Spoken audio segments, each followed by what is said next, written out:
你梗係會去睇啦，係咪？咁啊，Ken Johnston 咧，佢當時發現有個好奇怪嘅現象，就係有某一啲專門分析圖像嘅同事，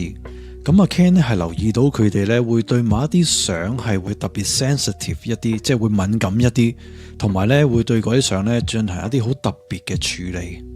跟住佢甚至咧係見到咧係有一部分嘅同事咧，佢沖晒呢啲底片嘅時候咧，係故意將某一啲部分咧係模糊咗佢，或者咧做一啲好似 clone 嘅技術，將某一啲嘢遮住咗佢咁樣。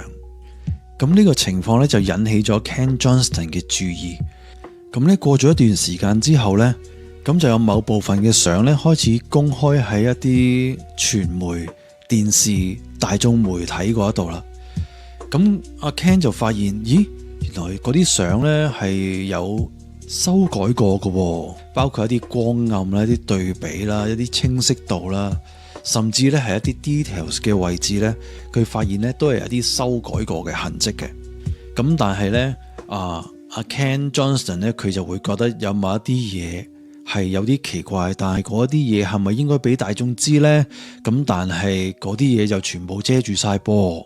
咁當時佢只係一個職員啫，咁佢咩都做唔到啦。但係點知有一日咧，佢嘅老闆叫 Bud Laskow 就指示佢咧，